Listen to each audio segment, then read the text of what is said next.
Evangelho de Jesus, segundo escreveu o evangelista João, capítulo 11.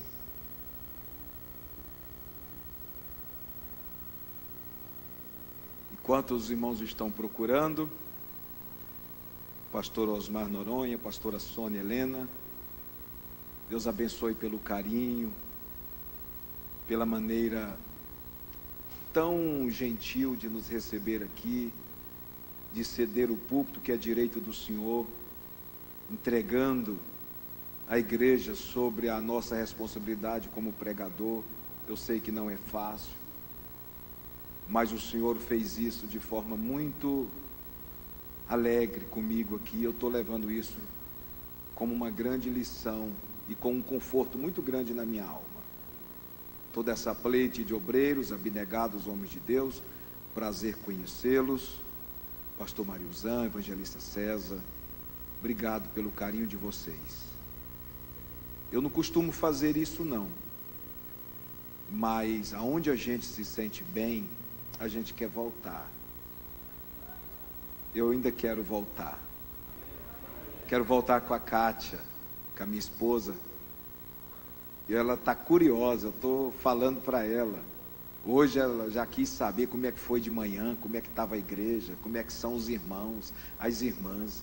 Eu falei, aqui é coisa de Jerusalém, é diferente. Que parece o paraíso. Obrigado, viu, pastor? Eu vou levar a saudação do Senhor ao nosso bispo e dizer o quanto eu fui bem recebido aqui nesta igreja.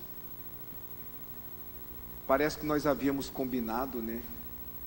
A mensagem da noite. Como Deus o usa. Eu falei para o pastor Mário usar. Eu falei, olha, Deus usa ele. Encontraram? Está aí. João capítulo 11, a partir do versículo 20.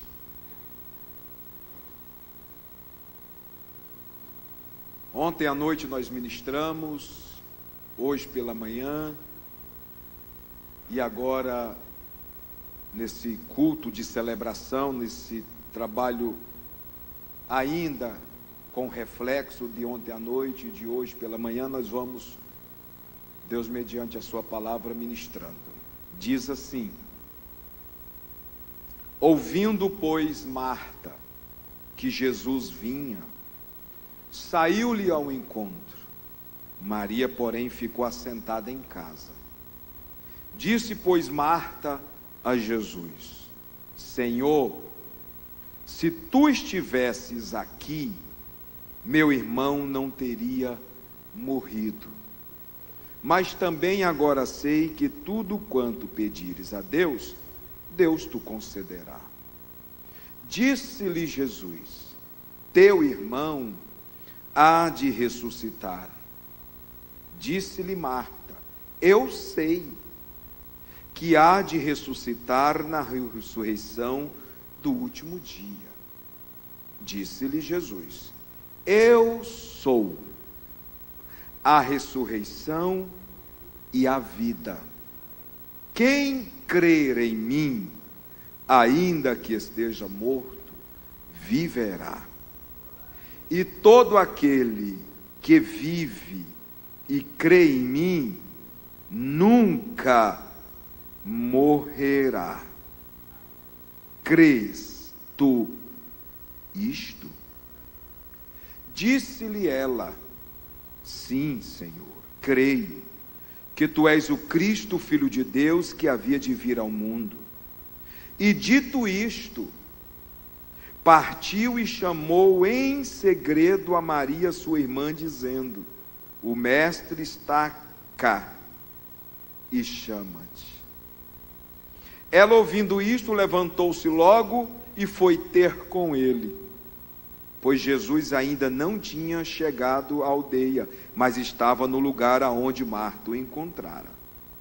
Vendo, pois, os judeus que estavam com ela em casa e a consolavam, que Maria apressadamente se levantara e saíra, seguiram-na, dizendo: vai ao sepulcro para chorar. Tendo, pois, Maria chegado aonde Jesus estava e vendo, lançou-se aos seus pés, dizendo: Senhor, se tu estivesses aqui, meu irmão não teria morrido. Jesus, pois, quando a viu chorar, e também chorando os judeus que com ela vinham, moveu-se muito em espírito e perturbou-se, e disse: Onde o puseste? Disseram-lhe: Senhor, vem e vê. Amém. Senhor, vem e vê. Tome assento, por gentileza.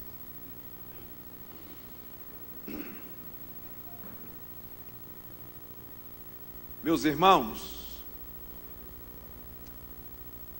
o texto sagrado é bem familiar da igreja. Eu sei que os irmãos já ouviram muitas prédicas e ministrações nesse texto. Mas nesse dia, o Senhor tem uma vez mais falado muito forte ao meu coração, concernente a este grande acontecimento que marcou a história do ministério de Jesus. Eu sei que nesta noite, talvez, tenhamos aqui alguns irmãos que estão vivendo na vida certas situações que traz perturbação, que mexe com a psique, que envolve a alma. Talvez muitos dos irmãos estão até questionando e usando aquela velha e antiga palavra: por quê? Por que isto? Por que aquilo? E eu sei que esta noite vai ser um culto diferente, porque a palavra que está no meu coração é uma palavra de esclarecimento. E esta palavra, ela vem para trazer resposta aos seus questionamentos nesta noite. Então eu posso dizer de antemão que o que o Senhor quer conosco aqui nesta noite é um particular. E nesse particular Ele quer tratar individualmente. Costumo dizer que é uma conversa de pé de ouvido. O Senhor te trouxe aqui para falar especificamente, exclusivamente com você que veio. Então você está no lugar certo, na hora certa e no momento certo, porque nós temos neste capítulo 11 um grande acontecimento que envolve as nossas vidas. Então, antes de nós adentrarmos no que é proposto, eu começo dizendo para vocês que a família que nós temos aqui não era uma família qualquer, não era uma família comum. Nada mais, nada menos, nós temos aqui a exposição e a narrativa do evangelista João, de forma bem clara e objetiva, destacada, quem era de fato esta família, pastor Noronha. Era a família que nós podemos dizer privilegiada.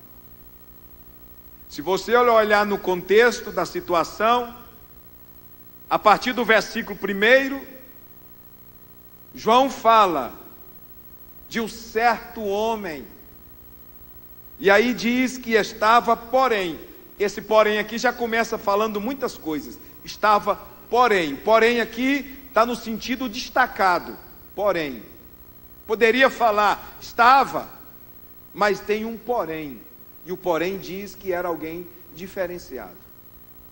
Estava, porém, enfermo destaque. Diz aqui, um certo Lázaro.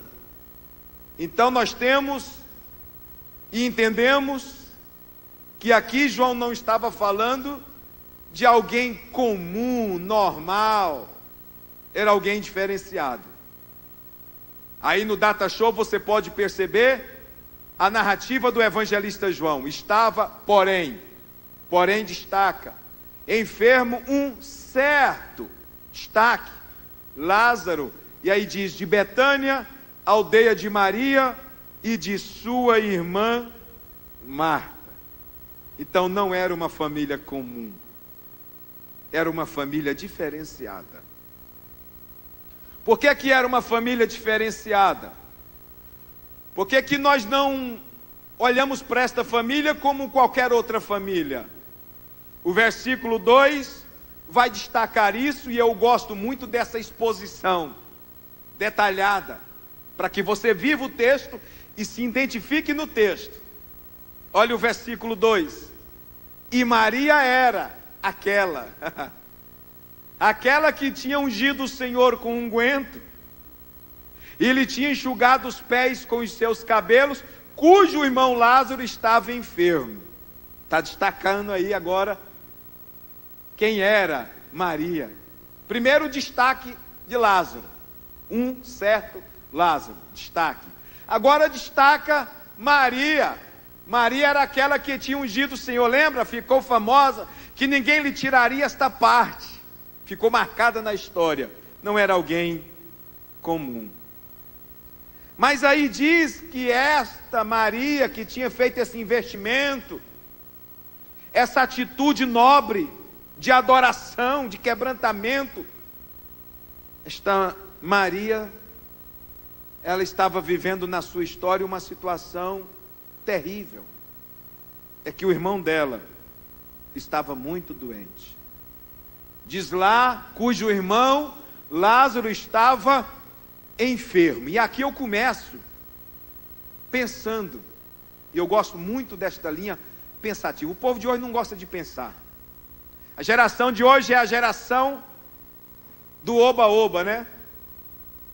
Do Dr. Google, dos atalhos, das facilidades, dos comentários, do rodapé da Bíblia. Ele não pensa, não procura pensar. E aí eu começo a pensar o seguinte: João não fez questão de informar qual era a doença, só disse que ele estava enfermo. Agora, a doença era grave, era uma doença repugnante, agressiva, tão violenta, tão repugnante, que Lázaro não suportou. Alguns teólogos, pensadores clínicos, tentam identificar a doença como uma infecção bacteriana, que levou ele rapidamente à morte. Outros chegam a pensar que foi um câncer que explodiu nele repentinamente. O certo é que a doença foi uma doença violenta. Por quê? Porque até então elas estavam tranquilas concernente a esta situação. Mas aí vem uma outra questão. Se era uma família diferenciada, destacada, e o texto vai descorrendo e vai nos informar isto, aí agora vem uma outra atitude que nós devemos aqui entender o texto, é de que mesmo nós servindo ao Senhor, sendo crentes, envolvidos na causa do reino de Deus, não significa que nós estamos blindados e isentos de sofrermos situações semelhantes a estas. O texto vai dizendo, e diz que mandaram-lhe, pois, suas irmãs dizer: Senhor, eis que está enfermo aquele que tu amas. Ou seja, a família era diferenciada pelo vínculo, pelo relacionamento de intimidade com Jesus. Vocês podem perceber que a atitude de Maria já mostra exatamente aqui no texto, de que a família não era comum, era crente. Jesus, ele frequentava esta casa, constantemente Jesus frequentava esta casa. Ou seja, aquele lugar é o lugar do aconchego para o mestre. Veja que família privilegiada. Quando Jesus se dirigia para aquelas mediações ali, logo já falava: nós vamos ficar na casa de Lázaro, de Marta e Maria. Que privilégio, hein? Hospedar Jesus em casa. Ah, irmão, se fosse hoje, como seria bom ter Jesus dormindo na nossa casa, servindo comida para ele, dando água para lavar os pés. Essa família fazia tudo isto, gozava de intimidade, de um relacionamento de muita intimidade. Mas essas irmãs só recorreram a ele no momento em que a enfermidade se agravou. Então a doença chegou lá, e quando elas perceberam que o negócio estava ficando cada vez mais grave, diz a Bíblia que elas mandaram dizer ao Senhor que estava enfermo a quem ele amava. Ou seja, elas ouviam isto constantemente, que Jesus sempre falava: Lázaro, eu te amo. Lázaro, eu te amo. Eu penso que quando Jesus ia embora, ele dava uma paradinha assim e falava: Lázaro, eu te amo. Elas ouviam sempre Jesus dizer assim: eu te amo, Lázaro. Porque a mensagem que elas mandaram foi exatamente lembrando ele dessas palavras: está enfermo aquele que tu amas. Aí vem aqui, e Jesus, ouvindo isso, disse: esta enfermidade não é para a morte, mas para a glória de Deus. Olha aqui a razão da doença. A enfermidade não é para a morte, mas é para a glória de Deus, para que o Filho de Deus seja glorificado por ela. Oh, Jesus confiava em Lázaro. Jesus tinha tanta confiança em Lázaro que ele foi escolhido para ser a fonte de glorificação e de exaltação ao Senhor Jesus. Aí o versículo de número 5 vai fundamentar o que eu estou falando. Diz aqui: ora, Jesus amava a Marta. Depois que ele falou isto, Jesus amava a Marta, a sua irmã e a Lázaro. Quando ouviu, pois, que estava enfermo, ficou ainda 2 dias no lugar onde estava. Que amor, hein? Isso aqui é chocante. Isso aqui é muito forte. Por quê, pastor Godoy? Porque eu começo a entender que coisas que acontecem conosco têm um propósito. Aconteça o que acontecer na sua vida, fique sabendo, tem propósito. Aí eu vou entrar numa outra voga. O que ele faz conosco não é para ser entendido, é para ser aceito. E a maneira como ele lida conosco, como ele trabalha conosco, como ele vai conduzindo a nossa vida, não é para ser entendido mesmo. Porque o dia que Deus permitir ser entendido, ele deixa de ser Deus. Então o porquê não pertence a nós, gente. De querer saber, a questão não é saber, é aceitar o plano dele e ter a maturidade de saber que ele tem as rédeas da nossa história em suas mãos. É isto que faz a diferença na vida de um cristão. E aonde muitas famílias estão sofrendo, e muitas pessoas estão sofrendo, se sentindo vilipendiadas, excluídas desta atenção absoluta de Deus, porque se acha como pardalzinho molhados nos caibros da casa do Senhor. Ah, Deus não está me respondendo. E se sente fragilizado, como se Deus não estivesse dando atenção. E aí a gente vai naquele pensamento, porque nós somos crentes, porque nós estamos aqui, nós não vamos passar por isto ou por aquilo. Aí vem um outro lado, que quando alguém está sofrendo, alguma coisa acontece, uma enfermidade, os espiritualistas começam a apontar o dedo e dizer, isso é pecado, ó, tem pecado nele, está em pecado. E aí começa a apontar, como aquele cego lá, que os discípulos perguntaram, ele é cego por quê? Os seus pais pecaram? Ele é cego por quê? O que ele fez? Aí as pessoas querem taxar Deus como um monstro, de que o método de Deus é afligir as pessoas. E aí nós entendemos aqui, por que Jesus chora? Porque Ele não tem prazer no sofrimento de ninguém. Mas os métodos que Ele usa para tratar conosco, para trabalhar na nossa vida, não é para ser entendido mesmo. É uma questão de fé, de saber que eu sou instrumento de glorificação. E aí eu volto a dizer a mesma palavra. A promessa é maior do que o deserto, irmão. Se você tem certeza que Deus está na direção da sua vida, então para que desesperar? Para que perder noite de sono? Para que escabelar? Para que dizer que vai largar tudo, que não aguenta mais, se isolar num quarto escuro?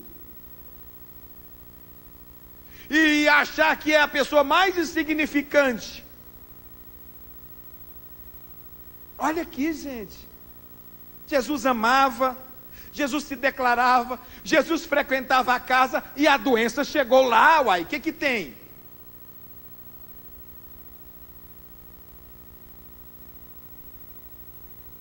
A Bíblia diz que os pensamentos do Senhor não são os nossos pensamentos. Os caminhos do Senhor não são os nossos caminhos. Gente, nós vamos viver a vida toda na contramão do erro. Quem está certo é Ele. Nós estamos errados. Entenda uma coisa, nós andamos pelo caminho que não é o caminho do Senhor. Deus sempre é aquele Deus que entra pelas portas do fundo. É aquele que tudo que Ele faz para confundir. Ele confunde a ciência, Ele confunde tudo. A Bíblia diz, os meus pensamentos não são os vossos pensamentos, os meus caminhos não são os vossos caminhos. Nós estamos errados, Ele é que está certo. Os métodos do Senhor é estranho mesmo. É estranho.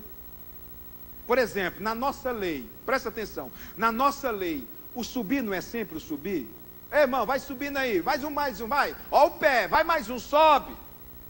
Então na nossa lei, subir é sempre subir. Quando você chega diante de Deus, Deus fala, não, vai descendo, que quanto mais você desce, você sobe. Quem é que está certo? Se para Deus o subir é descer. Na nossa lei, primeiro não é sempre o primeiro? Ei, você aí, o primeiro da fila. Quando você chega diante de Deus, Deus diz, não, o último é o primeiro. E o primeiro é o último. Quem é que está certo? É Ele. Na nossa lei, o maior não é sempre o maior. Ih, Ele é o maior. Aí chega diante de Deus, Deus desmancha tudo e fala, não, o menor é o maior é o menor. Na nossa matemática, 3 são 3. Na matemática de Deus, 3 são 4. Quando você chega, 3 são 3, Deus diz, não, 3 são 4. O rei fala assim, lança os 3 na fornalha de pinche, aquecida 7 vezes e tampa. Quando abre, ele vê 4. Não bate a matemática, ele diz, mas lançando 3 e tem 4. que eu quero lhe dizer que não é para ser entendido mesmo, é para ser aceito. Que o que está acontecendo na sua vida tem peso de glória, só vai acontecer se você tiver condição de viver isto.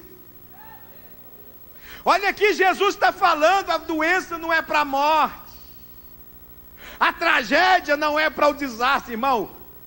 Eu acho muito bom, não sei se aqui em Barra do Garça tem, mas pregando o evangelho aí nesse Brasil todo, em muitos lugares, e agora eu pastoreando, já vai para quase 2 anos pastoreando, e atendendo as agendas ainda, eu já prestei atenção que 90% das igrejas que eu já tive, tem sempre um doidinho na igreja.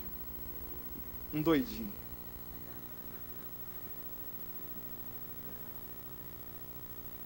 Um mais avexadinho, um mais ligeirinho do que o outro. Irmão, Jesus gosta dos doidinhos, viu? Eles são usados por Deus.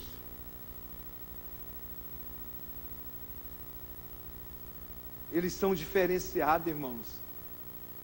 E aquela linha de crente que a gente vê, irmão, que do jeito que o diabo vem, perde. Do jeito que inverte é só glória. Acaba, fica doente, ele já chega e fala: oh, Deus está me levando para o hospital para pregar o evangelho lá. Aí ele está lá cheio de aparelhos, soro na veia, injeção, e pode aplicar. E pregando para o outro do outro lado da cama. Deus me trouxe aqui, foi para pregar. E pá, aquilo ali para ele é um ato de evangelismo. O carro encapota, ele sai gritando: graças a Deus, graças a Deus, graças a Deus. É assim. É igual Sadraque, Mesaque e Abednego. Vai dizer o que? Se Deus nos livrar, bem. E se não nos livrar, amém também. Vai virar carvão. Porque quando você entende que nesse mundo espiritual, que não há distância, que Deus está sobre o controle das nossas vidas, vai dar tudo certo. É peso de glória e de vitória. É isso que Jesus está falando aqui. Olha, o que está acontecendo é peso de glória. Vai ter glorificação aí, vai ter louvores aí. Alguém pode até dizer: não, a família vai ser envergonhada, o comércio vai fechar, ele agora está perdido. Aí Jesus está dizendo do outro lado: não, vai ter glória, vai ter vitória, vai ter mudança, vai ter crescimento, porque Ele é o Senhor.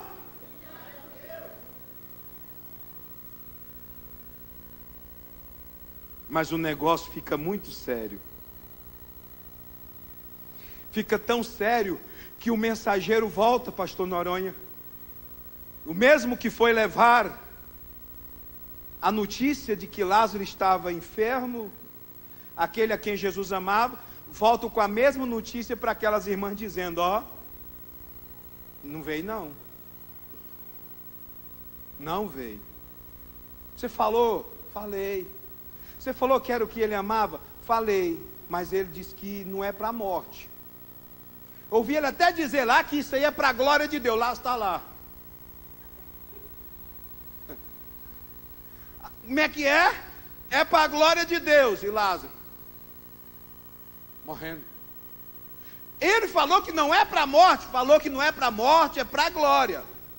Ou seja, ele não vai morrer. E ele morre. E agora? Quem se tornou o vilão da história? Jesus. Por quê? Porque nós, os seres humanos, queremos fazer uma transferência de culpa. E aí o que essas irmãs fizeram? Despejaram a indignação. E agora, Jesus passou a ser o culpado da morte. Ele morreu. E aí Jesus está lá terminando, cumprindo com as suas obrigações. Aí Jesus disse aos seus discípulos: Lázaro, nosso amigo, dorme, mas vou despertá-lo do sono. Porque para ele, que tem a chave da morte e do inferno, irmão, ele sabe. Então deixa eu te tranquilizar aqui, presta atenção. Tem gente aqui que tem pavor e medo da morte. Essa palavra morte é um peso muito grande. Eu tinha. Confesso. Meu pai, que é um mestre no Antigo Testamento, uma vez eu falei com meu pai assim: pai, o senhor tem medo de morrer? Ele falou: não tenho medo de morrer não, meu filho, eu tenho medo da dor. Então, por que a morte traz esse pavor, né? Esse suspense, da transferência da partida do outro lado? A cortina, o véu da eternidade. Porque é o desconhecido. E aí eu fui estudar sobre a morte. Eu passei a ver a morte como um veículo, um instrumento. Depois que eu li um livro de saudosa memória, Billy Graham, onde ele fala sobre a morte, a vida e o além, eu passei a viver assim com mais alegria concernente a esse último inimigo chamado morte. A morte traz um peso muito grande, porque ela traz separação. E aí a gente fica nesse pensamento: meu Deus, como vai ser a morte? Deixa eu te falar, para Jesus é dormir, é sono. Crente não morre, crente dorme. Quem já tomou anestesia aqui? Quem já tomou anestesia geral? Eu já. Então, é uma anestesia geral. Apaga mesmo. Interessante que tem gente que não para pensar que todo dia ele morre. E todo dia a gente ressuscita. Porque quando você está à noite, que não dou conta, e o olho você está querendo morrer. E você fica lutando contra aquela morte do sono e vem, porque é sono. Nosso irmão Lázaro dorme. Então a morte é comparada como um sono. Por isso que Paulo disse: os que dormiram em Cristo ressuscitarão primeiro. Então fique tranquilo que você não vai morrer, você vai dormir. Aí quando a gente dorme, morreu. Aí fica bem lento. Os órgãos, bem lento. Aí se você puxar aqui, você vai ver o olho assim, ó, mexendo assim, ó. Aí é o sono bem profundo. Aí está morto mesmo. E tem uns que você fala: ei. Já aconteceu de eu chegar na minha esposa no sono tão profundo: Kátia,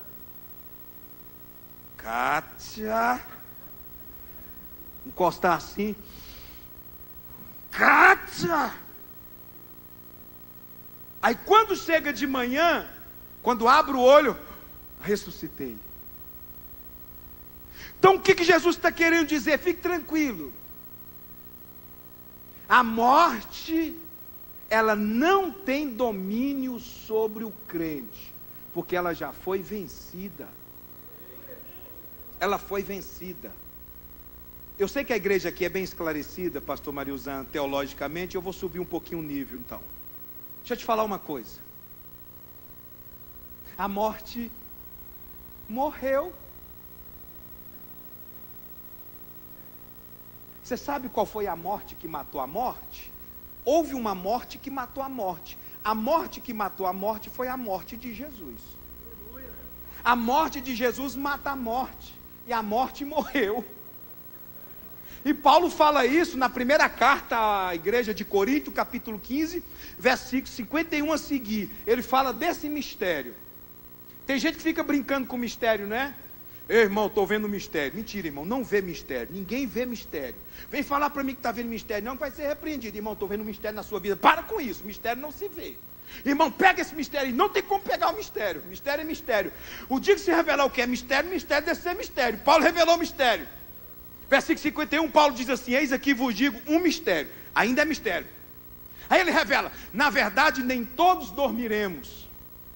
O texto original vai dizer: nem todos morreremos, mas para nós é dormir. Nem todos dormiremos, mas todos seremos transformados no momento, no abrir e fechar de olhos, ante a última trombeta, porque a trombeta soará, os mortos ressuscitarão incorruptíveis, e nós seremos transformados, porque convém que isto que é corruptível se revista de incorruptibilidade, e isto que é mortal se revista de imortalidade. E quando isto que é corruptível se revestir de incorruptibilidade, e isto que é mortal se revestir de imortalidade, então cumprir-se a palavra que está escrita: tragada foi a morte na vitória.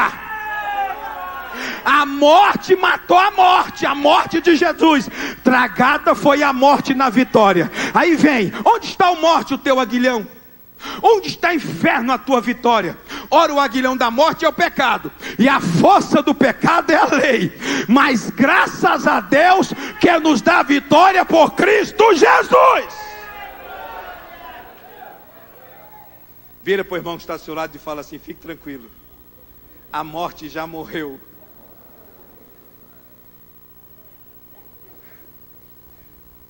Como que a morte morreu? Jesus está no Calvário ofegante. Está lá, pastor Mariuzan. Momentos finais. E a morte vem com o seu aguilhão. Porque sobre Cristo estava o peso do pecado. Ele se fez pecado por nós. E aí vem o que? O aguilhão da morte é o pecado. Ela se achou no direito. Como ele se fez pecado por nós, agora eu vou me apoderar dele. Lá vem a morte, andando. Jesus está lá. E a morte vem subindo. E quando ela vai vindo, Jesus aí diz assim: Pai, em tuas mãos eu entrego o meu espírito. A morte para. Onde está a morte, o teu aguilhão? Onde está o inferno, a tua vitória? Ela para. E o pai recebe. E o filho. A morte morreu. E eu tenho uma boa notícia para você. Ela vai morrer de novo. Ela morreu no Calvário, ela vai morrer no juízo final. Apocalipse capítulo 20. Eu vi um grande trono branco que descia do céu, de cuja presença fugiu a terra e o céu, e não se achou lugar para eles. Viu os mortos grandes e pequenos que estavam diante do trono, e o mar e deu os mortos que nele havia, e a morte e o inferno deram os mortos que nele havia, e abriu-se os livros, e abriu-se outro livro, o livro da vida, e a morte e o inferno foram julgados pelas coisas que estavam escritas nos livros segundo as suas obras. E a morte e o inferno foi lançado, morrendo de novo, no lago de fogo, que arde com enxofre. Ela vai ser lançada eternamente, na separação eterna de Deus, mas nós viveremos. Levanta a sua mão para o alto. Nós estamos aguardando este momento. Esta enfermidade não é para a morte. Jesus está falando da morte eterna, da separação eterna. Isto é para a glória de Deus, para que o Filho de Deus seja glorificado. Ei, tudo está sob o controle dele. Deixa eu te dizer, tua filha não vai se perder, teu filho não vai se perder, você não vai ser envergonhado. A Bíblia diz: crê no Senhor Jesus Cristo, será salvo tu e a tua casa.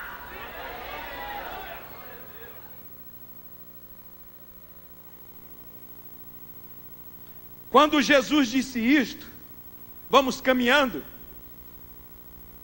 disse-lhe os seus discípulos: Senhor, se dorme, está salvo, está bem.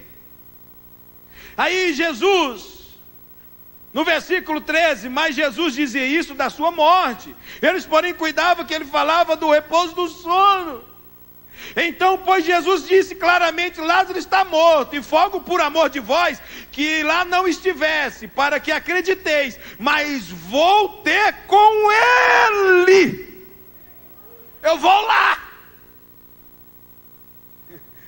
Aí, Jesus vem. E quem estava dormindo, é aqui que eu queria chegar, era Lázaro. Irmãos, em momento algum, eu vou falar isso aqui com precisão. Penso eu, não é doutrina, tá, senhores? Penso eu, que Lázaro em momento algum entrou em estado de decomposição. Em momento algum, Lázaro entrou em estado de decomposição. Ficou guardado lá no túmulo, na caverna, na gruta. Jesus disse: eu vou lá despertá-lo. Ele estava sob o controle. Mas a questão é que Lázaro dormia, e quem estava morrendo era Marta e Maria. Então Lázaro dorme e Marta e Maria estão morrendo. Morrendo porque estava revoltada, indignada, frustrada, chateada. Ele não veio. Jesus nos traiu. Eu penso que Marta falava assim: Maria, quantos pães eu amassei para ele. Você lembra, Marta? Eu peguei o meu perfume e despejei nele. Eu enxuguei os seus pés com os meus cabelos. Ele não veio. Nosso irmão morreu. Ele até falou que não ia morrer. Ai, Jesus. Aí já vem Jesus. Quando Jesus chega, Marta, ouvindo que Jesus vinha sair ao encontro, e olha aqui o que ela disse: Jesus, se tu estivesses aqui, meu irmão não teria morrido. Ou seja, porque o Senhor não veio, ele morreu. O culpado foi o Senhor.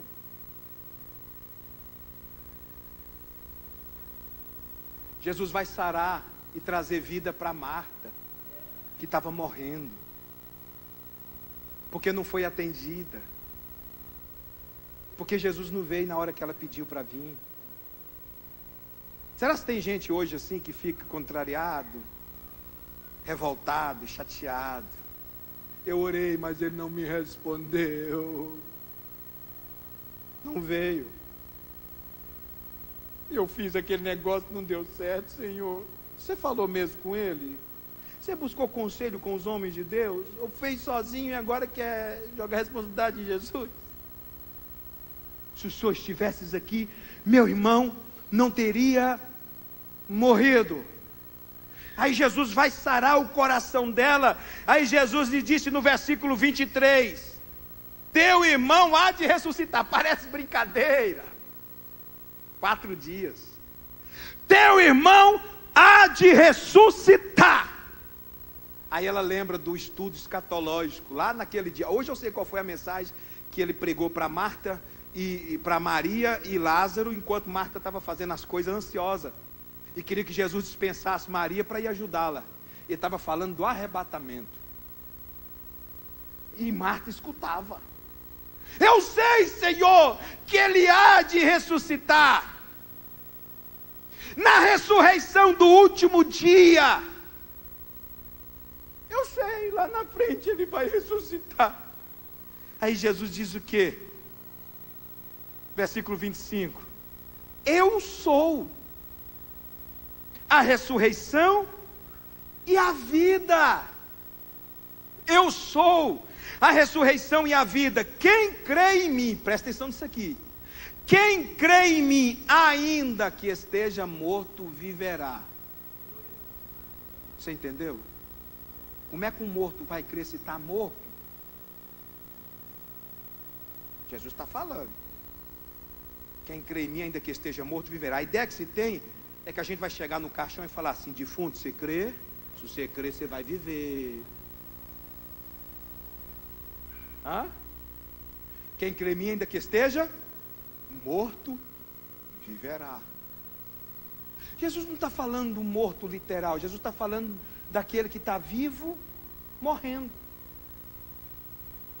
Porque tem gente, irmão, que só está a casca, mas está morto. Não se alegra, não sorri, não festeja.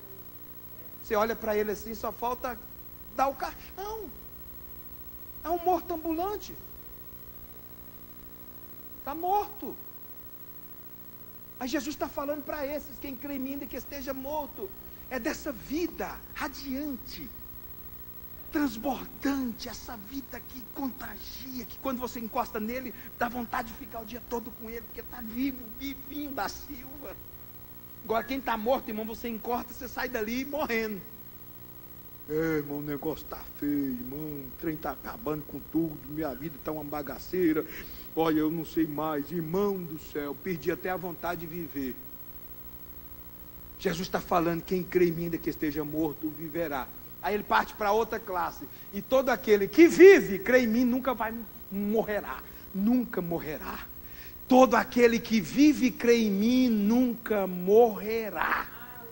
Se você crê nele, você não vai morrer, não vai perder a sua alegria, não vai perder a sua paz, não vai perder o seu gozo, o gozo na sua alma. Jesus sarou e ressuscitou Marta. Ela disse: sim, Senhor, eu creio. Agora crê. Sarando, ressuscitando, que tu és o Cristo, o Filho de Deus, que havia de vir ao mundo. Pronto, resolveu o problema de Marta. Falta resolver o problema de Maria, que era mais sentimental do que Marta. Você vê que Maria sempre ficou dentro de casa, cercada por judeus hipócritas, que estavam lá naquele ato de dar apoio, aqueles que choram, só de fachada. A Bíblia diz que Maria ficou em casa, e aí Marta partiu e chamou ela em particular, dizendo: o mestre está aqui e te chama. Aí diz: ouvindo isso, levantou-se logo e foi ter com ele. Diz que os judeus que estavam com ela em casa e consolavam, e que Maria apressadamente levantara e saíra, seguiram dizendo: vai chorar no sepulcro. Maria era mais sentimental, chorava mais. Mas aí quando Maria vem, que ela vê Jesus, ela lança-se aos pés de Jesus. E o que Maria diz? A mesma palavra de Marta. As duas combinaram: o dia que nós encontrar com ele, nós vamos falar a mesma coisa. Maria diz: se o Senhor tivesse aqui, meu irmão não teria morrido. Como ela era mais sentimental, era mais grave, Jesus não quis cuidar dela ali. Jesus pediu: me leve onde está Lázaro, onde o pusestes. Vamos logo à ferida. Vem, Senhor, e vê. Sabe o que eu estou me lembrando aqui agora, pastor Noronha? Eu fiz alguns investimentos. E um dos maiores investimentos que eu fiz, há um ano e pouco, muitas pessoas não preocupam com esse tipo de investimento. Eu comprei um lote num condomínio fechado, já pensando no futuro. E eu não comprei esse lote sozinho. Eu investi nesse condomínio fechado junto com a minha sogra. E quando eu fui comprar o lote, eu liguei para ela e falei: querida, vamos comprar nós dois um empreendimento? Um lote? Ela disse: estou pronta, tem um dinheirinho guardado aqui, vamos comprar o lote. Falei: então 4 horas da tarde eu passo aí para te pegar. Peguei minha esposa, cheguei lá, ela veio: vamos lá então conhecer o condomínio fechado, coisa mais linda. Quando eu cheguei lá, estava escrito bem grande: Jardim da Paz. Um cemitério lindo e maravilhoso. E a minha sogra desceu do carro e disse: o que é isso? Falei: condomínio fechado. Jardim da Paz.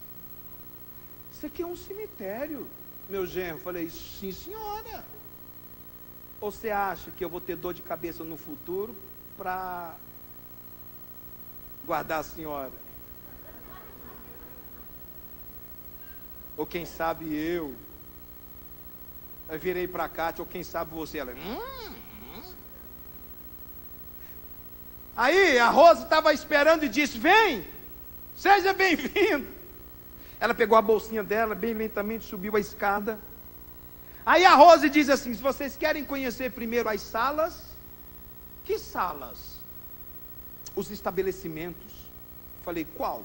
Aquele. Aí minha sogra assim: Ela falou assim, a sala do funeral. Aqui tem para todo tipo de classe. Falei, tem dos evangélicos?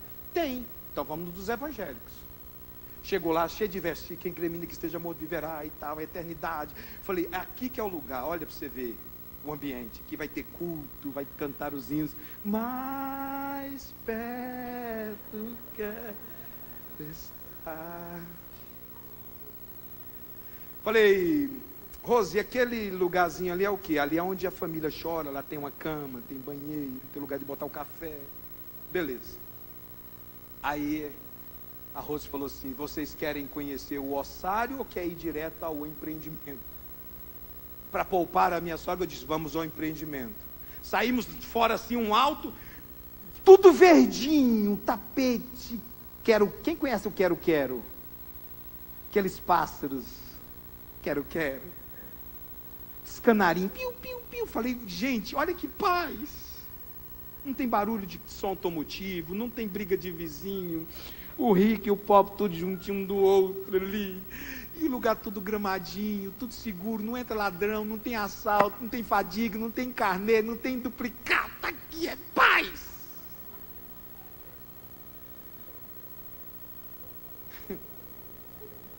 E aí vamos descendo. E aí a Rose vai aqui, eu vou junto com ela. Quando eu olho minha esposa uns 20 metros e lá atrás uns 50 metros minha sogra, bem lento. Chegamos lá no empreendimento. 3 andares, 3 quartos, 3 departamentos, bem largos, espaçosos. Aí a Rose disse assim, encosta aqui, pastor, e veja para você ver o conforto que é, diferente dos outros, porque o nosso dá bem largo, tem espaço. Aí eu olhei assim, ela falou, tá vendo? Olha para você ver. Aí eu olhei, e lá atrás está minha sogra, bem assim. Aí eu falei, chega! Ela, A minha esposa chegou assim. Aí eu virei para minha esposa e disse assim, meu bem, posso te fazer um pedido aqui diante da Rose e da minha sogra? Ela falou, o que foi, meu amor? Eu falei assim, você me promete uma coisa? Isso, um sol torrando. Você me promete? Ela falou, pode falar. Se eu for o primeiro nesse sono profundo, você me coloca na do meio. Sim, coloco. E me promete outra coisa? Pode falar. Casa de novo, não.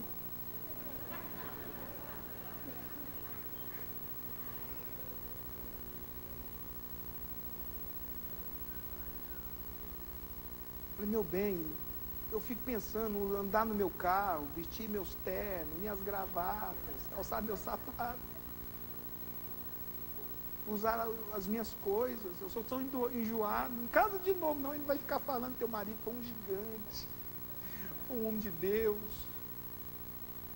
Ela, prometo. Aí ela virou e disse assim, você me promete que se eu for também primeiro do que você para esse sono profundo, você não vai casar de novo?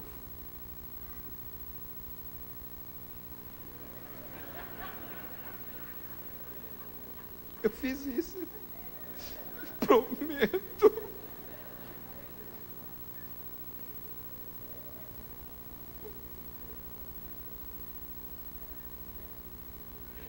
Jesus chegou lá. Mas você sabe o que foi o pior de tudo isso? Foi que a Rose falou assim, agora eu vou mostrar para vocês os caixões. Pasme o senhor que eu vou falar aqui agora. Quando eu cheguei na sala dos caixões, branco, toda cor grande, a minha sogra deu um grito lá dentro da sala dos caixões. Ela pegou a etiqueta de um caixão branco e disse, engraçadinho, tá vendo? Eu falei, o que foi? Estava escrito no caixão, Godói.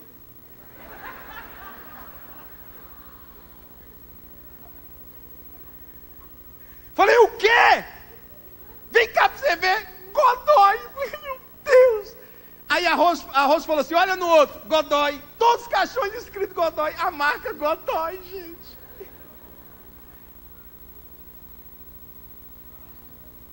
Fica de pé.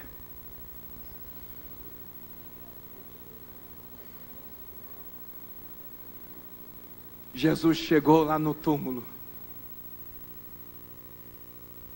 Jesus chora porque ele não é alheio aos sentimentos e às dores. Ele viu aquele povo chorando, ele chora. E é um dos menor versículo que tem. Jesus, diga Jesus, chorou. Ele chorou porque ele viu Maria chorando, ele amava ela mesma. Ela não estava entendendo aquele processo. Ele chorou porque ele sabia que Marta não ia querer tirar a pedra. Aí Jesus disse: tira a pedra. Tirai a pedra. Outros acusaram. Ele não poderia ter abrido os olhos ao cego, fazer também com que, está lá, disse-lhe Senhor, disse-lhe Jesus: tirai a pedra. Marta, irmã do defunto, disse-lhe: já cheira mal, porque já é de 4 dias. Não está cheirando mal, gente. Jesus disse para ela, disse-lhe Jesus: não te hei dito que se creres, verás a glória de Deus. Jesus poderia tirar a pedra. Você já ouviu muitos pregadores falar isso. Mas a nossa atitude de fé é tirar essa pedra mesmo. Porque eu disse aqui nas ministrações que Ele só faz o impossível, o sobrenatural, o improvável. Não está fedendo. Deixa eu te falar uma coisa. Alguém já falou que não tem esperança para o teu filho? Retira esta palavra em nome de Jesus. Tem esperança sim. Se alguém falou que não tem jeito para o teu marido, não toma esta palavra não. Rejeita esta palavra. Tem jeito sim. Ele vai ressuscitar. Ele vai ser crente, mulher. Acredita nisso. Pode acreditar, não estou te enganando não. Ele vai vir. Teu filho vai voltar, tua filha vai cantar novamente. E agora tiraram a pedra. E quando tira a pedra, acontece o maior milagre. Não é a ressurreição de Lázaro. Olha o que diz: tiraram pois a pedra de onde o defunto jazia. Jesus, levantando os olhos para cima, disse: Pai, graças te dou porque me haveres ouvido. Bota o outro versículo.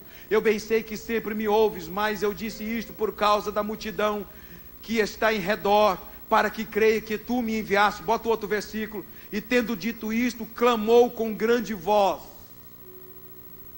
Onde estava o pai de Lázaro? Lá dentro. Onde estava a mãe? Lá dentro, porque a Bíblia só faz menção dos 3. Então os pais já tinham morrido. E era um túmulo familiar. Mas aí Jesus chega e fala o quê? Chama só Lázaro. Lázaro! Sai para fora!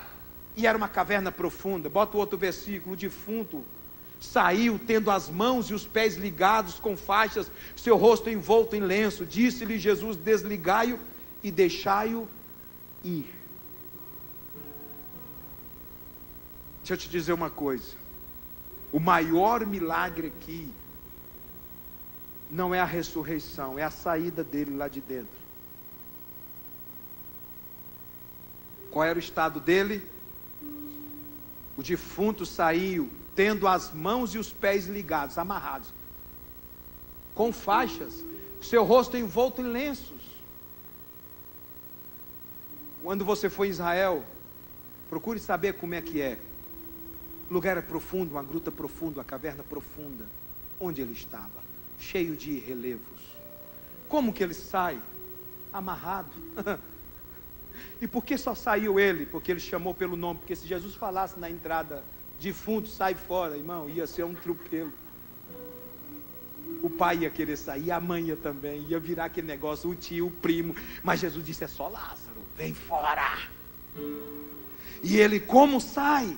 Entendo eu, isso aqui não é doutrina não, pastor Marilzan. Eu não sou pregador de forçar o texto, sou pregador de pensar. E eu entendo Só tem um jeito de sair: olho vendado, mãos e pés amarrados, só tem um jeito: levitando. Ele aparece na entrada da caverna, que o poder da palavra arranca ele lá de dentro. Bota a mão no teu coração agora.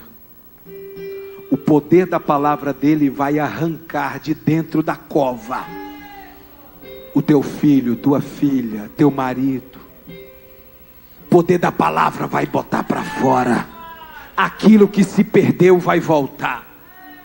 Ele vai restituir na sua vida, irmão. Creia nisto. Milagre já está acontecendo.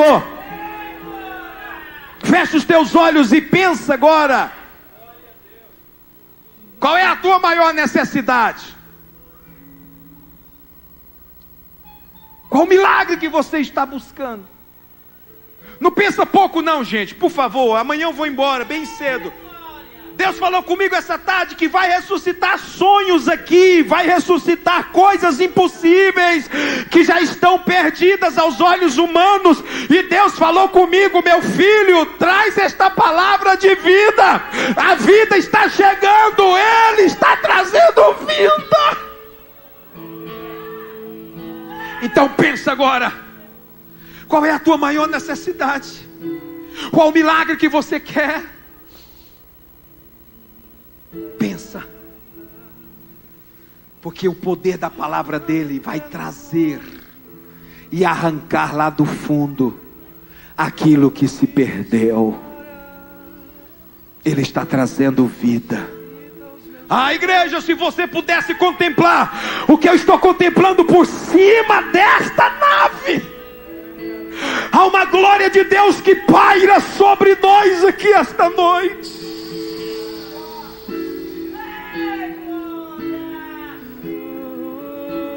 Feche os teus olhos. Remove a minha pedra.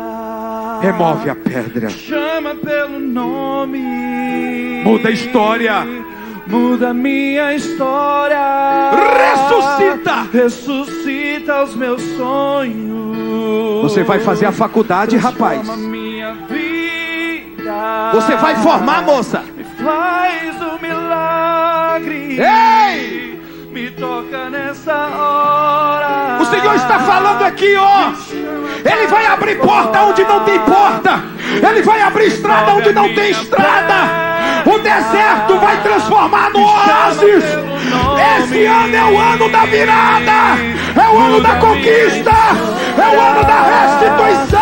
Ressuscita os meus sonhos. Quem crê em mim, ainda que esteja morto, viverá. Transforma minha vida. Todo aquele que vive e crê em mim nunca morrerá.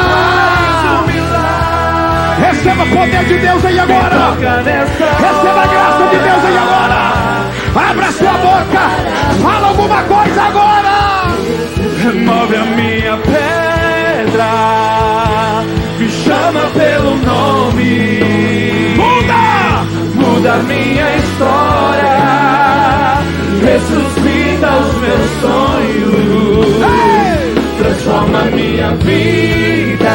Faz o milagre. Me faz um milagre. Me toca nessa hora. Me chama para fora. Ressuscita-me. Bem baixinho. Chega aqui, pastor Noronha.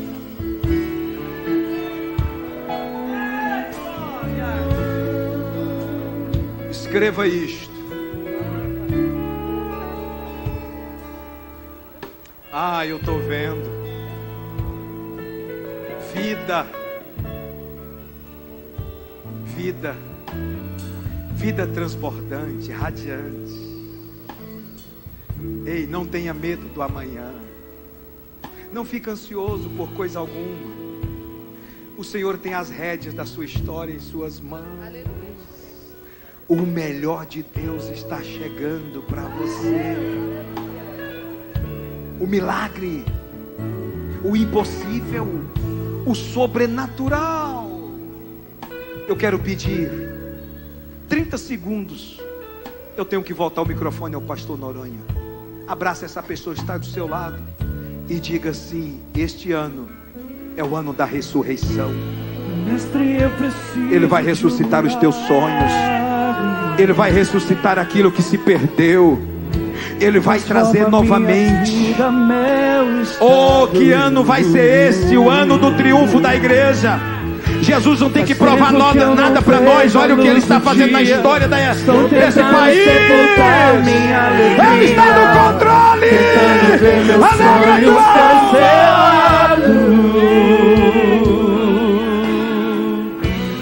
Lázaro ouviu a sua voz quando aquela pedra removeu.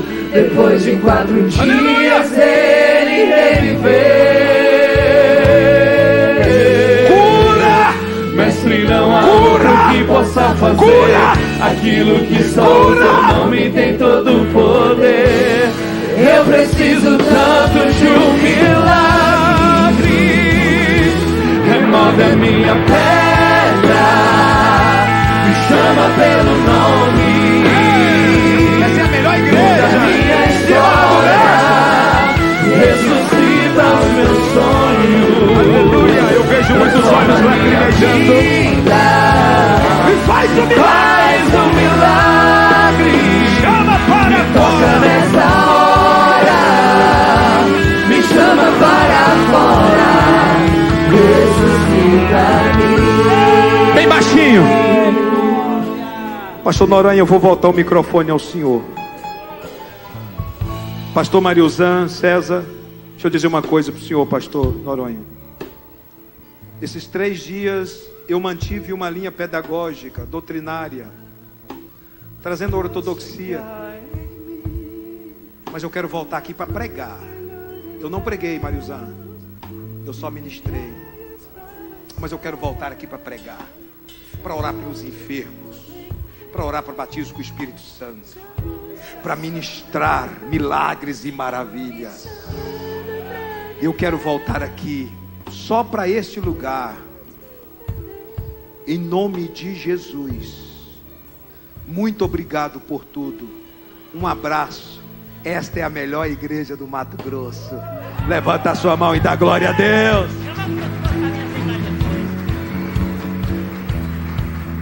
Aleluia. Será que nós temos alguém aqui que afastou dos caminhos do Senhor? Jesus quer lhe dar vida. Jesus quer te salvar.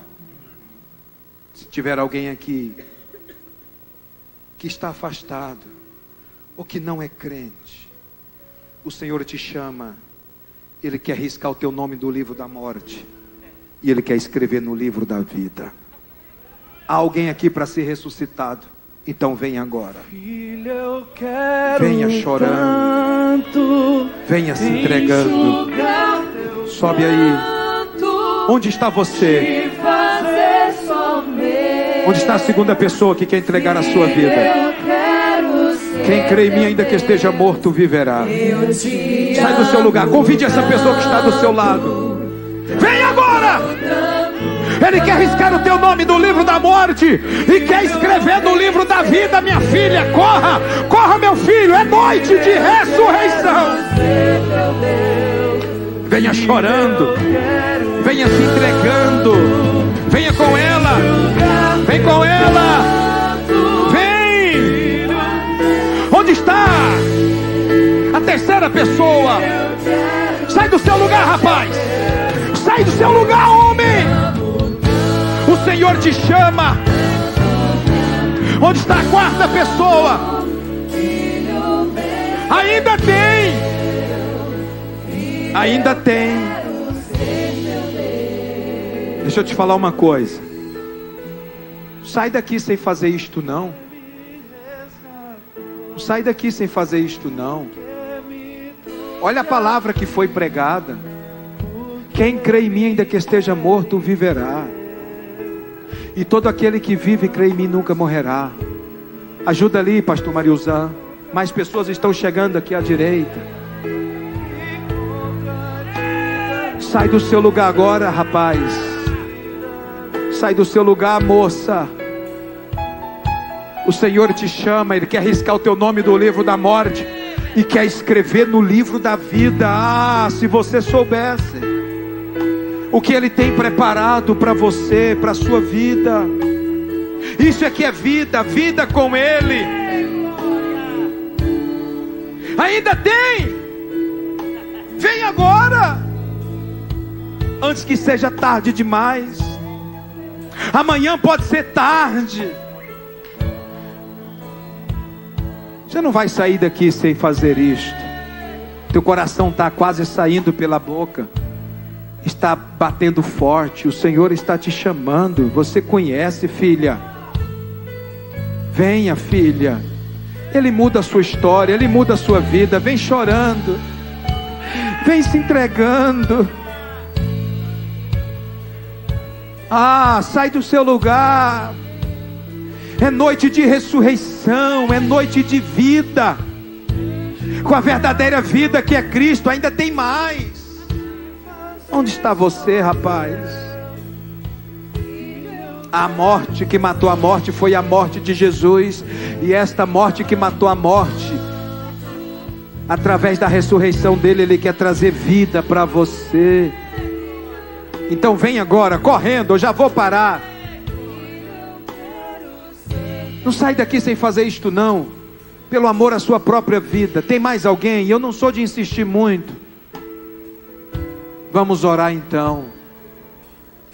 O anjo da igreja está aqui, o homem de Deus, ele é o sacerdote. Oh filha, Deus te abençoe. Vida está sendo gerada. Ele está ressuscitando.